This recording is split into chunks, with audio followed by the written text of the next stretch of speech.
사랑하는 영락교회 지체들에게 주 안에서 평화 인사를 전합니다. 오늘은 2014년 12월 18일 수요일입니다. 오늘의 묵상 본문은 이사야 65장 13절로 25절까지의 말씀입니다. 오늘 본문 말씀 65장 13절부터의 말씀은 이렇게 시작합니다. 이러므로 주 여호와께서 이와 같이 말씀하시니라. 보라, 나의 종들은 먹을 것이로되 너희는 줄일 것이니라. 보라, 나의 종들은 마실 것이로되 너희는 갈할 것이니라. 보라, 나의 종들은 기뻐할 것이로되 너희는 수치를 당할 것이니라. 우리 63장, 64장에 나왔던 마지막 심판을 앞둔 종교와 신앙을 가르는 주님의 때를 선포하는 말씀이다라는 걸 나누고 있습니다. 65장에 가서 주님의 심판의 말씀이 임하고 있는 것이죠. 이것은 심판이지만 동시에 축복이고, 축복이지만 동시에 심판인 것이죠. 십자가를 생각해 보시면 되겠습니다. 주님이 함께 하시는 말씀이 임하고, 말씀이 임했다는 건 뭡니까? 주님의 임재, 주님의 성령이 함께 하신다라는 거죠. 주님이 함께 하시면 죄인은 견딜 수 없죠. 거짓은 견딜 수 없습니다. 어둠은 건질 수 없는 것이죠. 주님의 임재를 통해서 그 심판이 완성되는 그 말씀이다. 나의 종들은 나에게 속한 자들이죠. 먹을 것이로되 나에게 속지 않은 너희는 종교인들이죠. 줄일 것이라. 이 말씀이 65장부터 계속 이어서 그 말씀이 증거되고 있습니다. 14절에 보면 나의 종들은 마음이 즐거움으로 노래할 것이로되 너희는 마음을 슬퍼함으로 심령이 상함으로 통곡할 것이요. 주님이 임재가 있었는데, 주님이 함께 하는데, 그런데 주님으로 인해서 노래하는 자들이 있고 그것으로 인해서 슬퍼 통곡하는 자들이 있다는 겁니다. 종교의 기관, 종교는 무너져 내리겠죠. 주님이 직접 오시면. 하지만 주님을 믿음으로 기다린 자들, 남은 자 중에서 주님을 기다리고 소망 가운데 살아온 자들은 기뻐 노래하는 것입니다. 주님이 임재 가운데 보게 되는 세상이겠죠. 우리 주님의 임재, 오시는 주님 안에서 우리 기뻐 노래하는, 우리 지금 성탄주의를 마주보고 있어요. 오시는 주님을 기다리는 그런 우리 대림절의 마지막 기간입니다. 우리 늘 오시는 주님을 기다리면서 정말 주님이 우리의 답이 되고 우리의 소망이 되고 우리의 꿈이 되는 그런 우리 신앙의 길이 되기를 주의 이름으로 축원합니다. 15절의 말씀이 그 뜻을 그대로 이어받고 있죠. 또 너희가 남겨놓은 이름은 내가 택한 자의 저주거리가 될 것이니라. 주 여호와가 내가 너를 부르고 내 종들은 다른 이름으로 부르리라. 이게 무슨 말일까? 좀 이상한 말처럼 보이죠. 또 너희가 남겨놓은 이름은 내가 택한 자의 저주가 될 것이니라.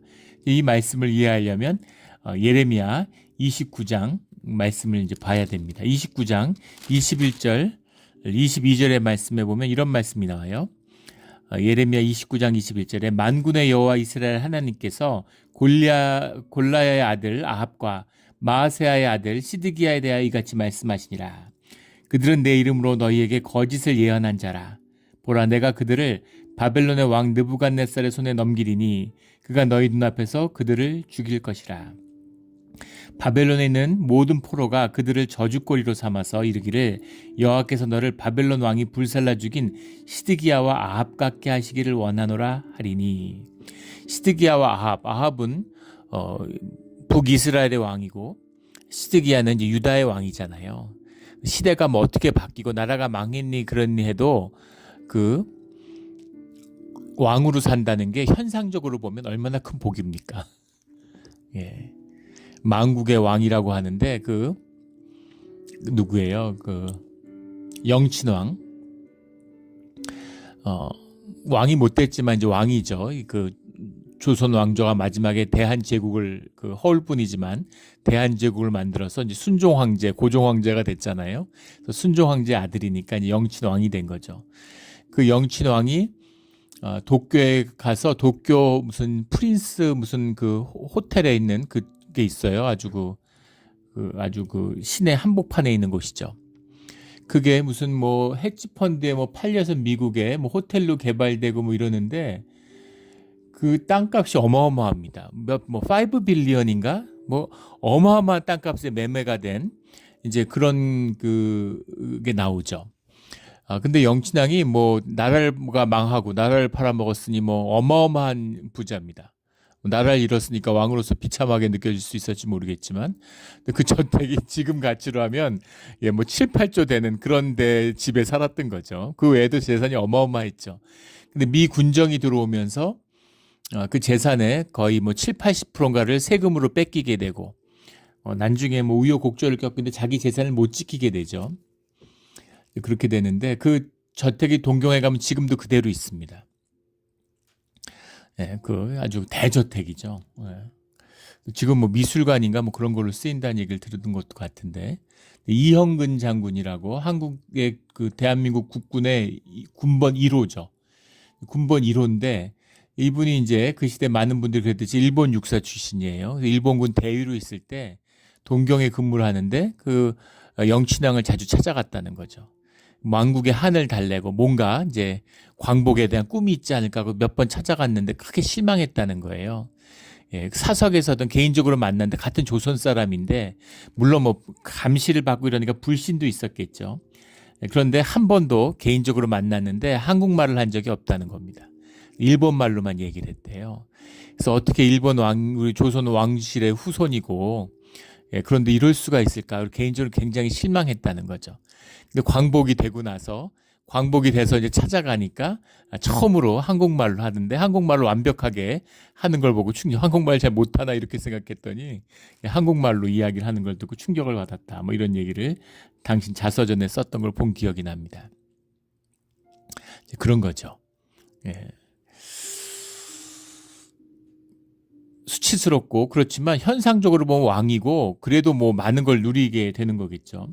그런데 아합과 시드기야의 이름이 저주가 된다는 거예요. 시드기야와 아합같이 되라라는 게 만국 뒤에 바벨론의 포로기에 저주의 이름이 됐다는 거죠.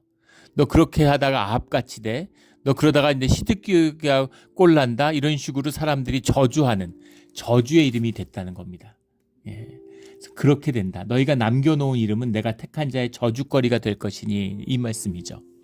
세상에선 자랑거리가 되고 세상에선 명예가 되고 세상에선 드높이는 이름이 됐지만 주님의 나라가 임하면 거기서는 그런 건 저주거리에 지나지 않는다는 거죠.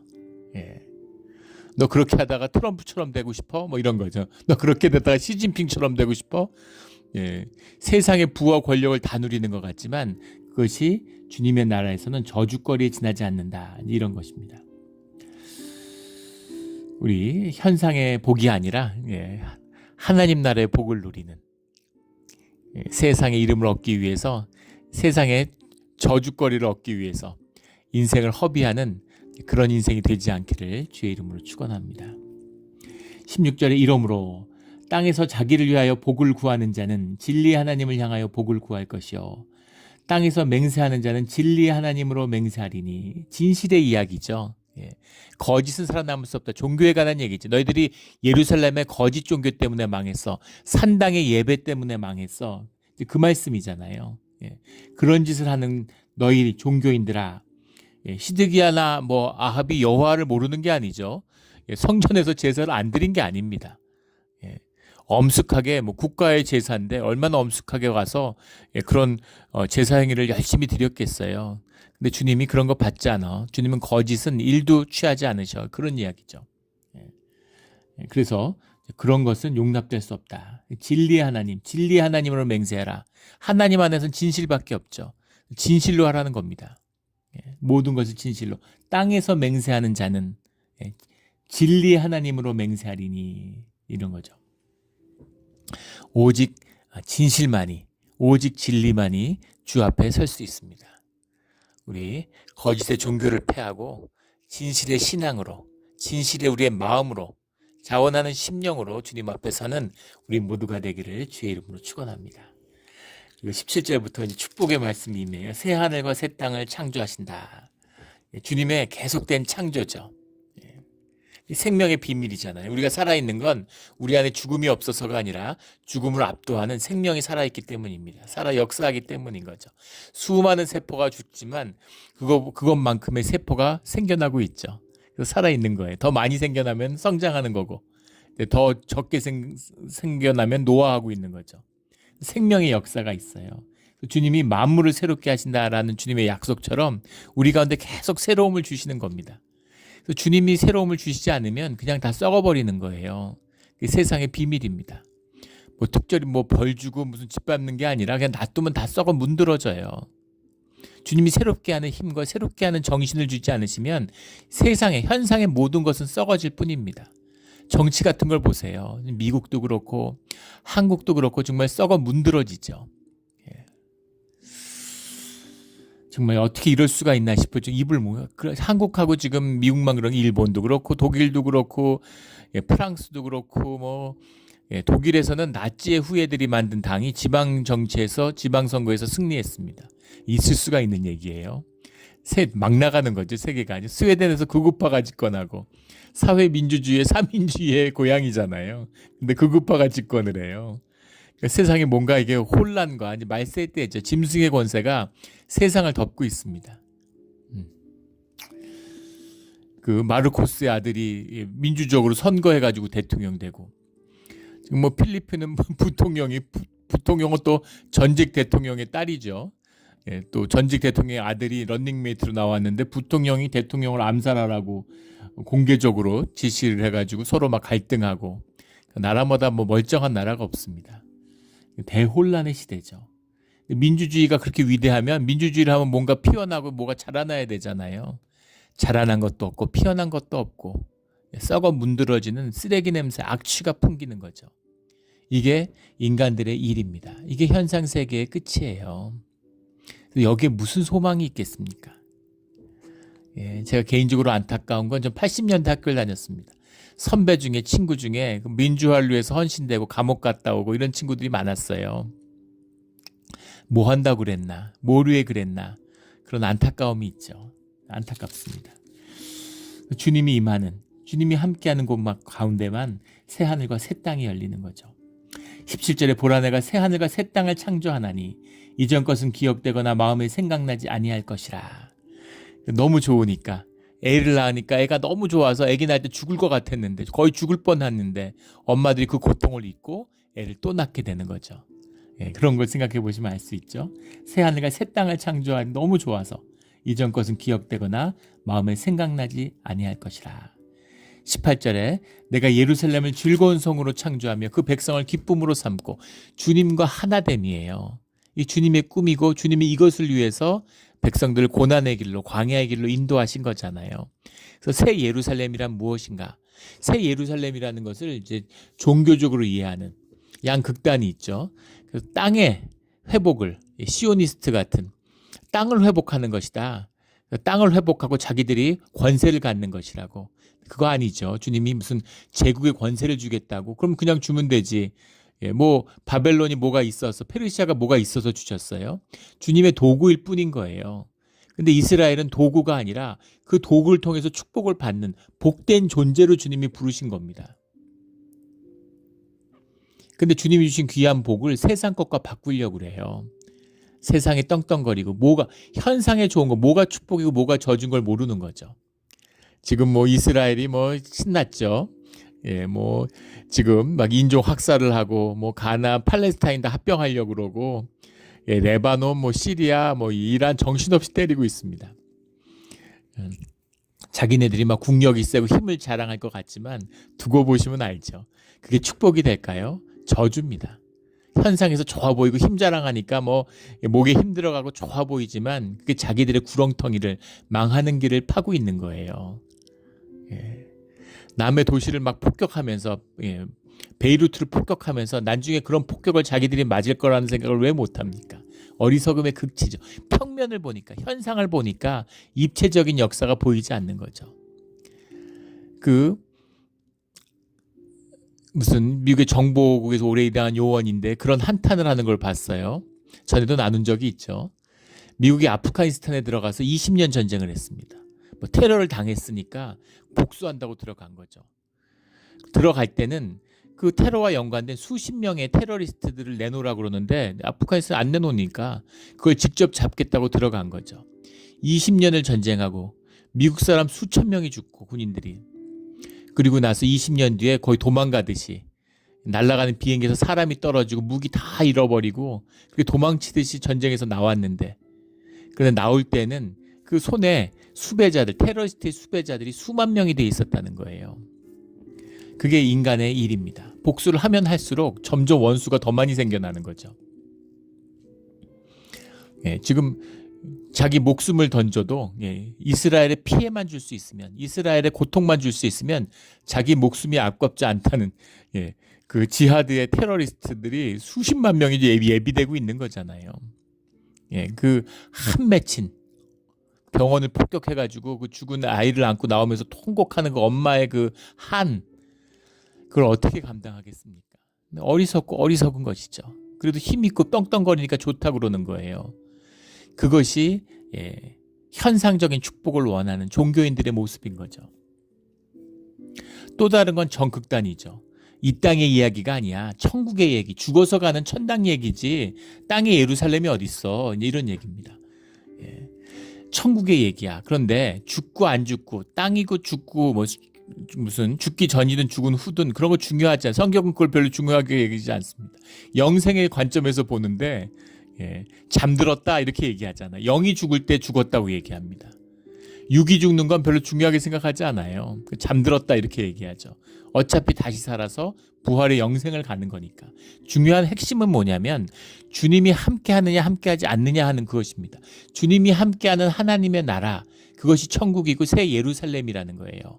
그것은 이 땅일 수도 있고 이 땅이 아닐 수도 있는 것이죠.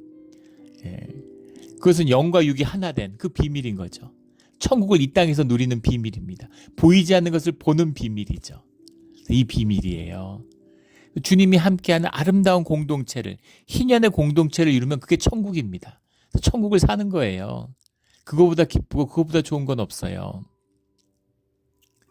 그런데 그걸 보지 못하는 자들은 교회가 자꾸 사람 맨날 노회를 가던 총회를 가던 사람들 만나던 교회 목사다 그러면 뭘 제일 먼저 물어보겠습니까?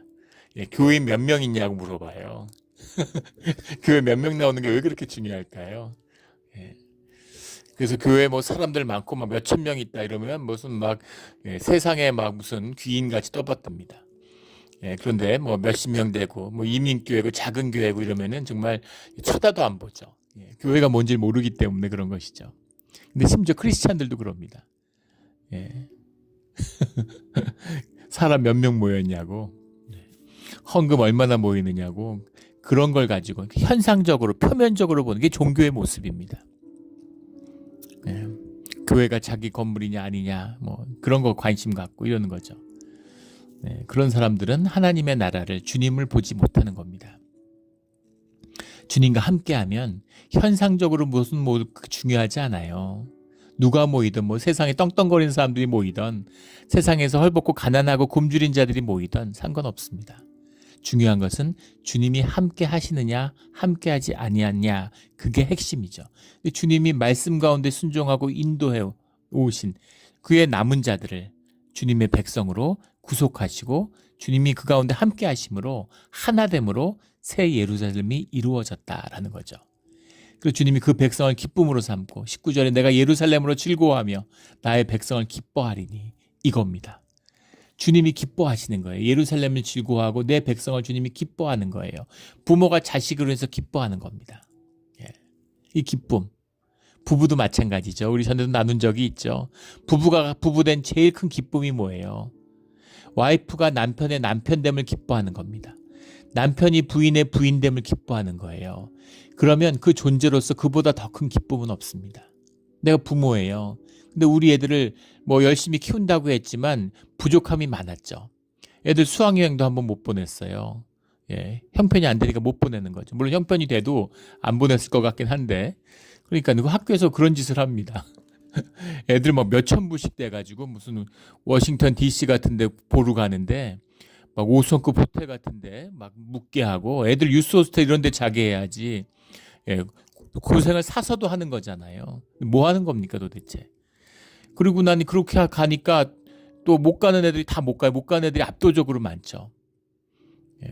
그렇게 하면 서로 나누어가지고 같이 갈 수 있는 걸 하든가. 그래서 학교에서 왜 이런 짓을 할까? 참 안타까운 세상입니다. 참 안타까워요. 그런데 내가 충분히 내 자식을 잘 키우고 싶고 잘 해주고 싶은 마음이 있죠. 근데 그러지 못했어요. 근데 아이들을 사랑하는 마음이 있고 그 마음이 통하는 거죠. 그래서 아이들은 예, 아버지가 아버지 됨을, 어머니가 어머니 된 것으로 인해서 기뻐해요. 예, 그걸 기뻐한, 그거보다 더 큰 기쁨은 없어요. 우리 어저께도 우리 교회 장로님 그 호스피스 하고 계셔서 이제 집으로 병문안을 갔다 왔는데, 병원 신방을 갔다 왔는데, 예, 아빠가 이렇게 아파서 누워 있는데 자녀들이 다 모여서 같이 지금 있죠. 좀 하나님의 은혜로 또 그 재택근무를 하고 그랬는데 그 동네에 또 직장을 얻게 돼가지고 요즘에 참 그거 쉽지 않은데 여러 가지로 또 주님의 그 도우시는 은혜가 함께하고 있습니다. 근데 그 딸이 엄마가 이제 아빠 옆에서 자면서 밤에 병간호해야 되니까, 근데 딸도 엄마 아빠 옆에서 자고 싶어가지고 그 마루에 있는 그 테이블에 소파에서 같이 잔다 그러더라고요. 그 장로님도 너무 행복하다고, 아이들이 이렇게 같이 마지막에 함께 해주고 또 같이 있는 것으로 아이들이 기뻐하는 걸 보니까 너무너무 행복하다고.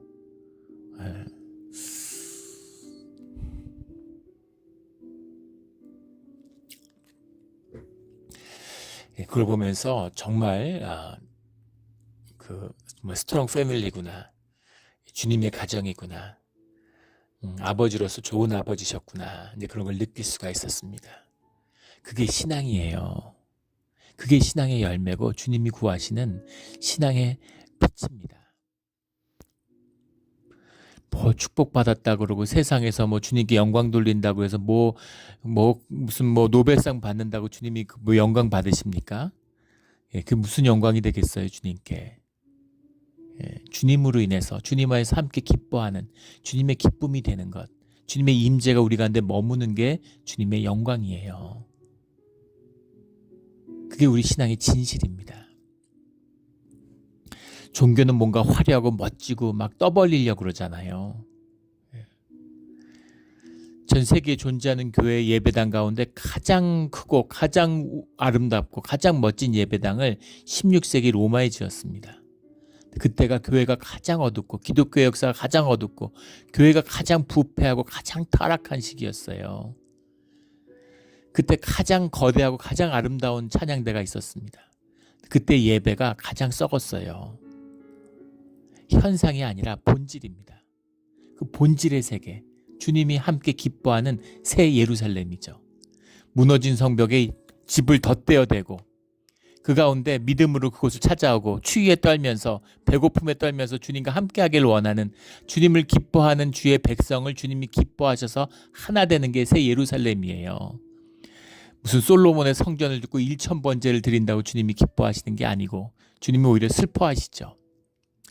그 비밀을 말씀하고 있는 겁니다. 근데 그 고난의 끝에서 주님이 이제 회복된 함께하는 새 예루살렘의 창조 안에서 기쁨을 누리신다라는 거죠. 뭐 그래서 주님과 함께하는 건 고난과 어려움밖에 없냐, 그런 얘기는 아니죠. 삶의 주님이 축복을 주시고 좋은 걸 주세요. 근데 뭐 더 좋은 걸 준다고 무슨 더 복이 되고 이런 게 아니라는 것이죠. 키는 주님과 함께하는 것입니다. 정품을 얻으면 경품은 따라오는 거예요. 저 어렸을 때 기억나는데 요즘은 그런 게 다 사라졌죠. 그 가계부 번쩍번쩍하고 막 금박 씌어지고 빨간색으로 가지고 그 가계부들을 누나나 그 엄마가 썼던, 어머니가 쓰셨던 기억이 납니다. 근데 그 가계부를 돈 주고 사면 아까우니까 늘 12월에 여성지를 신년호인가요? 여성지를 사면 12월이었던 것 같아요. 여성지를 사면 월간 다 사라졌죠. 뭐 월간중앙, 여성중앙, 여성조선 뭐 이런 거, 여성동화 이런 걸 사면 경쟁적으로 이제 더 멋있게 누가 가계부를 잘 만드냐에 따라서 결정되는 거죠. 근데 중요한 것은 그 여성지를 사야 가계부를 얻는 거지 가계부만 살 수는 없다는 거예요. 정품을 얻으면 경품은 따라오는 것입니다. 세상의 현실의 물질적 축복이라고 하는 건, 땅의 축복이라는 건 하늘의 축복에 겸하여 오는 거예요. 겸하여 누리는 핵심은 주님과 함께함이다라는 걸 말씀하고 있는 거죠. 아버지가 맨날 선물 갖고 이렇게 찾아왔는데, 선물 주셨는데 아버지를 기뻐하는 게 아니라 선물을 기뻐해. 그럼 아버지가 얼마나 슬프겠습니까? 아버지를 기뻐하는 그 기쁨이죠. 자녀를 기뻐하는 그 기쁨, 그 기쁨이 회복되는 자리가 새 예루살렘이다. 이런 것입니다. 20절에 축복의 말씀이 쭉 이어지는데 20절의 말씀에 이런 말이 나와요. 거기는 날수가 많지 못하여 죽은 어린이와 수완이 차지 못한 노인이 다시는 없을 것이라. 땅의 축복이 함께 한다는 거죠. 땅에서 오래 사는 거. 천국 가는 게 제일 좋은 건데 천국에 빨리 가야지. 하지만 땅에서 사는 걸 싫어하는 사람이 어디 있겠어요. 현상에선 현상의 축복을 누리는 거죠. 돈이 전부가 아니지만 돈을 싫어하는 사람이 어디 있겠어요. 돈을 주신다는데 돈을 거절하는 사람이 어디 있겠습니까. 주님이 주시면 주님 안에서 귀하게 쓰이면 되는 것이죠. 그게 내 세큐리티를 지키고 나를 위해 쓸 때 저주가 되는 것이지, 주님 안에서 누리고 함께 누릴 때, 연보로 누려질 때 얼마나 귀하고 복된 것이에요. 그래서 그런 축복을, 땅에서 오래 사는 축복을 주는데, 오늘 말씀 가운데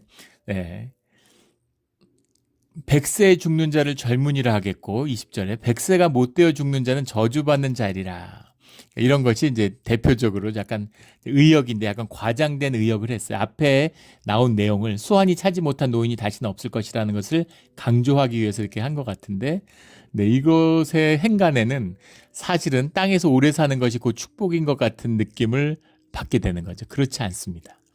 완전한 의역이. 정확한 직역은 뭐냐면 100세에 죽는 자를 젊은이라 하겠고가 아니라 젊은 자는 100세에 죽게 되겠고, 젊은이라고 그랬는데 소년입니다. 어린애들은 지금 100세를 살게 된다는 거예요. 그런데 100세가 못 되어 죽는 자는 저주받은 자, 오래 사지 못하는 게 저주받았다는 의미가 아니라, 그러니까 100세는 다 기본으로 사는데 100세를 못 살면 그건 저주받은 거야. 이렇게 해석되잖아요. 해석을 한 것이죠. 그런 뜻이 아니라는 겁니다.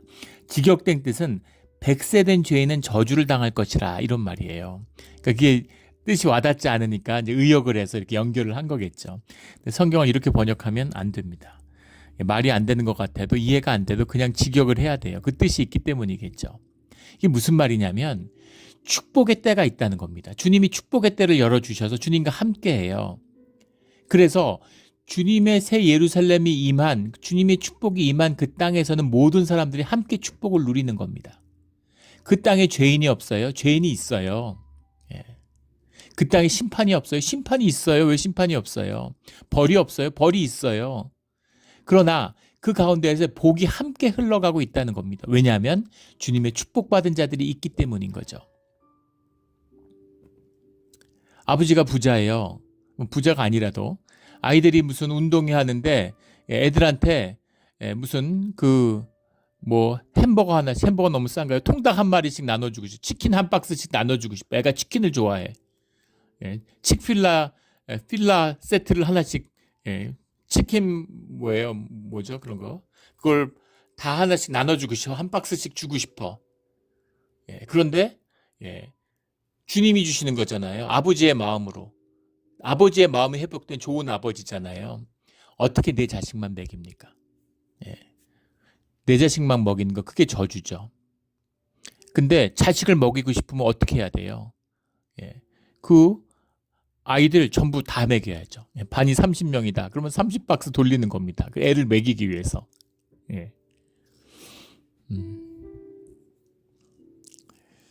우리 그 부대 훈련소에 근무할 때 이제 그 훈련소에 고위직의 자식이 있었는데, 그 아이한테 뭔가 좋은 걸 먹이고 싶었겠죠. 그러니까 소대원 다 불러 먹이는 거죠. 무슨 뜻인지 아시죠? 그런 겁니다. 공의를 깰 수가 없으니까 다 먹이는 거죠. 그래서 이유도 모르고 잘 먹어요. 누구 때문에 왜 먹는지도 모르고서도 그걸 먹는 겁니다. 비유가 좋은지 모르겠는데 그런 복이 있다는 거예요. 6.25 때 생각해 보세요. 50년대. 그때도 뭐 잘 사는 사람도 있고 못 사는 사람도 있었지만 기본적으로 다 힘들고 어려웠죠. 못 사는 사람은 못 살아서 어렵고 더 괴롭고, 가난한 나라니까. 잘 사는 사람들은 잘 살지만 그래도 어렵고 괴로운 것이죠. 이걸 지금 납득하기 위해서 이렇게 여러 가지 해석을 하는데, 복의 시대가 있어요. 주님의 축복의 때가 있는 겁니다. 다 굶는데 나는 빵이라도 한 쪽 먹으니까 좋지. 다 잘 먹는데 나는 뭐 더 좋은 거 먹으니까 더 좋지. 무슨 말인지 아시겠죠? 주님의 복이 임해서 복을 다 누리는 거예요. 그래서 100세 된 자, 100세 된 자가 죄인인데 그 사람이 벌을 받아요. 저주를 받아. 그런데 어쨌든 100세의 연수를 살았잖아요. 그 앞에 날수가 많이 못해. 그때는 어린아이들이 태어나면서 많이 죽었습니다. 역사적 통계를 보면 4명 중에 평균 1명꼴로 사산이 됐다 그러죠. 애만 죽는 게 아니라 엄마도 죽어요. 목숨 거는 겁니다. 그렇게 애를 낳는다는 건 보통 일이 아니죠. 그래서 어릴 때 죽는 사람들이 많았어요. 예, 지금 평균 수명이 지금 한국 그 역사에서 평균 수명을 계산한 최초가 일제시대 때 이제 조선 총독부가 한 거죠. 그때 평균 연령이 30년대에 36세입니다. 근데 보통 자연 연령이라고 그러죠. 인간이 태어나서 자라는 성장 과정의 연령을 계산해 보면 그거에 몇 배 이런 식으로 계산을 하는 게 있죠. 그런 걸 하면은 그 인간의 자연 수명은 38세라고 그러죠. 예. 보통은 생산을 더 못하면 자연적으로는 애를 못 낳고 그러면은 이제 죽는 거죠. 자연적으로 급격한 노화가 일어나고. 근데 인간의 평균 연령은 동물식으로 계산을 해보면 육체적 혈육의 조건으로 계산을 하면 38세라는 거예요. 근데 지금 엄청 오래 사는 거죠. 예. 근데 그럼 38세일 때는 대부분 30대에 죽었냐? 40대는 다 죽었느냐? 아니죠. 그때도 70, 80, 100세 산 사람이 있었죠. 그런데 유아 사망률이 압도적으로 높은 겁니다. 어려서 죽는 사람들이 많은 거죠. 그런 것처럼 어릴 때 죽는 사람이 많은데 어릴 때 죽는 사람이 없고 다 연수를 충분히 살아. 100이라는 숫자가 우리가 이런 현상적인 우리의 100세가 아니지 100년을 의미하는 게 아니라 10의 10입니다. 10이 10개 있는 건데 10이라는 건 유대에서 땅의 숫자죠. 10이 땅의 숫자인데 열이 땅의 숫자의 완성이에요. 열이면 땅의 숫자가 이루어진 겁니다. 근데 열이 10개 있어요. 그러니까 땅에서 누릴 건 다 누린, 땅에서 누릴 수 있는 모든 것, 이런 걸 의미하는 겁니다. 7이 하나님의 숫자인데 7에다 열을 곱해서 70이라는 것이 이 땅에 있는 주님의 질서의 완성이죠. 74도, 70년 이런 것, 그런 상징적인 의미가 담겨 있는 거죠. 7이 7번 계속되는 49년, 그러면 주님의 희년이 오고, 이런 걸 생각해 보시면 되겠습니다. 땅에서의 수한을 모두 채우고 다 사는 죄인이랄지라도 그 수한은 채우며 살아가는 그런 땅의 복은 누린다는 겁니다. 땅의 복을 누려요. 하늘의 복을 못 누려도. 유대인들 보세요. 하늘의 복은 못 누려도 땅의 복은 누리잖아요. 우리 개신교를 보십시오. 하늘의 복을 잃어버리고 땅의 복도 못 누려요. 이건 뭡니까 도대체? 우리 땅의 복을 겸하여 하늘의 복을 받는 주의 백성들이 되기를 주의 이름으로 축원합니다. 그래서 이 말씀의 의미가 22절에 나오는 내 백성의 수완이 나무의 수완 같겠고, 나무는 땅에 있는 생명체 중에 가장 오래 사는 장수의 상징이죠. 우리 레드우드 트리 이런 거 2000년 됐고 막 그러잖아요. 100m 넘고 이런 나무들 보면은 2000년 됐다 그러고, 그런 오래된 삶, 백성의 수완이 나무의 수완 같이 될 것이다. 그의 손에 일한 것을 누릴 것이며 건축한 데에 타인이 살지 아니할 것이며 그들이 심은 것을 타인이 먹지 아니하리니, 주님과의 관계가 단절됐을 때 겪게 되는 삶의 고통과 저주를 말씀하는 신명기 28장 30절의 말씀에 정확히 반대죠. 그 반대대로 이루어질 것이다. 누리지 못한 모든 것들을 다 누리고 갖게 될 것이다. 이런 축복의 말씀입니다. 23절에 그들은 여호와의 복된 자의 자손이요 그들의 후손도 그들과 같을 것임이라. 이거죠. 내가 잘한 게 없어요. 그런데 조상의 믿음의 은혜를 내가 입는 겁니다. 우리 믿음의 조상들이 순교로서 믿음을 지키고 열심히 신앙생활을 해서 그 은혜를 우리가 입죠. 그래서 우리는 예배당 지어놓고 여름에 더우면 에어컨 틀고 겨울에 난방 틀고 그러면서 예배 드려요. 그 예배 드리다가 또 어르신들 조금만 춥다 그러면 우리 온도를 또 확 올리고 이러잖아요. 얼마나 복된 것입니까? 어떻게 이렇게 따뜻하고 그리고 화면이 잘 보이네 안 보이네 이런 목소리가 크게 들리네 작게 들리네 음향을 해놓고, 옛날에 음향이 있었겠습니까? 난방이 있었겠어요? 에어컨이 있었겠습니까? 모진 핍박과 고난 가운데 지하 하수도 같은 데 숨어가지고 예배드리고, 그 믿음의 역사가 쌓이고 주님과 함께하는 축복이 임해서 우리가 복된 예배를 드릴 수 있는 것이죠. 물론 복되다는 건 주님이 함께할 때가 전제된 것이죠. 그런 걸 누리잖아요. 그걸 누림을 이야기하는 겁니다. 후손도 그와 같을 것입니다. 우리 예전에 나눈 적이 있죠. 제가 한국에 가서 목회를 할 때 함께 이제 사역했던, 제가 이제 부목사로, 부교육자로 사역했던 담임 목사님이 계셨는데, 그분이 이민 목회를 하셨어요. 근데 하나님이 함께 하시는구나 하는 걸 확연히 알 수 있는, 주님의 은혜와 축복이 함께하는 목회자는 걸 알 수 있었습니다. 그 목회의 비밀이 무엇인지를 알고 싶었어요. 그래서 같이 동역을 하는데, 사역을 하는데, 사실은 뭔지 아무것도 없어요. 특별한 게 아무것도 없습니다. 물론 인품도 좋고 물론 좋은 목사님이시죠. 그러나 뭐 좋은 목사님들 많잖아요. 그런데 그 목사님이 이제 믿음으로 신앙의 5대 가정인데 할머니의 이야기를 하시는 겁니다. 할머니가 믿음 생활을 어떻게 했는지 그 얘기를 들으면서 당신도 그렇게 할머니의 기도의 덕을 본다고 그렇게 말씀하세요. 정말 이런 게 있구나. 이런 게 있구나. 네, 그런 거를 깊이 느꼈습니다. 그 복이에요. 이거를 뭐 말로 해서 뭐 하겠습니까? 이런 복을 누려야 되고 자녀들에게 이 복을 유업으로 남기는 겁니다. 이게 중요한 거예요. 이 말세와 이 악이 흥왕하는 시절에 뭘 물려주면 자식들의 삶이 지켜지겠습니까? 주님의 약속을, 주님의 말씀을, 주님의 언약을 남겨야 되는 겁니다. 그게 내 진실이었으면 반드시 복이 돼서 자녀의 삶에 나타나게 돼 있어요.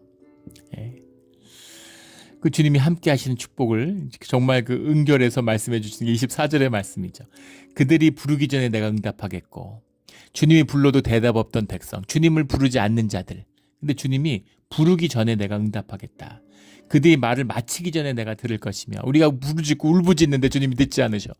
그런데 말을 채 마치기도 전에 주님이 다 들으신다는 거죠. 이게 주님이 함께 하시는, 주님이 함께 하면 다 들으시겠죠. 우리가 말하는 걸 다 들으시니까. 그렇게 뭐가 필요한 걸 주님이 아시죠. 예수님도 말씀하신 이방인처럼 기도하지 마라. 뭐 달라 그러지 마라. 이런 말씀인 거죠. 주님이 다 아시고 채워주시고 넘치도록 채워주신다. 이런 말씀입니다. 25절에 이리와 어린 양이 함께 먹을 것이며 사자와 소처럼 즙을 먹을 것이며 뱀은 흙을 양식으로 삼을 것이니 나의 성산에서는 해함도 없겠고 상함도 없으리라. 여호와께서 말씀하시니라. 주님의 평강이 임하는 거죠. 주를 모르는 사람들이 복을 누리는 게 아니라 양과 소와 뱀과 곰과 사자가 다 복을 누려요. 로마서 8장 22절의 말씀이잖아요. 피조물이 함께 탄식하고 있는, 이제까지 피조물이 모두 함께 탄식하고 있어요. 주님의 창조의 섭리가, 주님의 임재가 함께 하니까, 평강이 임하니까 사람들만 복을 누리는 게 아니라 모든 피조물이 다 복을 누리는 거죠. 우리 지구를 보세요. 이제까지 뭐 5번의 대멸종이 있었는데 6번의 대멸종이 임박했다 그러죠. 급격히 모든 피조물들이 급격히 다 사라지고 있습니다. 인간들 때문이죠. 인간이 지구를 너무 엉망으로 만드니까 못 견디고 다 죽는 거예요. 인간만 살겠다고. 한반도보다 더 큰 쓰레기 더미가 태평양 위에 떠다니고 있다고 그러죠. 뭐 비극적인 세상입니다. 다 탄식하고 있는 것이죠. 하나님의 자녀들이 주님과 함께하는 새 예루살렘이 나타나기를 모든 피조물이 고대하고 있습니다. 그 새로운 역사, 새 땅, 새 하늘, 새 예루살렘의 역사에 함께하는 우리의 신앙의 자리, 우리가 되기를 예수 그리스도 이름으로 축원합니다. 아멘. 기도드리겠습니다. 하나님 아버지 감사합니다. 우리 이사야의 말씀이 참 힘들고 어려웠는데 말씀 가운데 이렇게 축복과 은혜의 말씀으로 또 우리에게 주시는 믿음으로 남겨주시니 감사합니다. 우리가 보기를 간절히 소원합니다. 주님의 나라에 함께하기를 간절히 원합니다. 설령 함께하지 못할지라도 그 말씀을 붙들고 살아가는 믿음을 더하여 주시옵소서. 감사하며 예수 그리스도의 이름으로 기도드렸습니다. 아멘.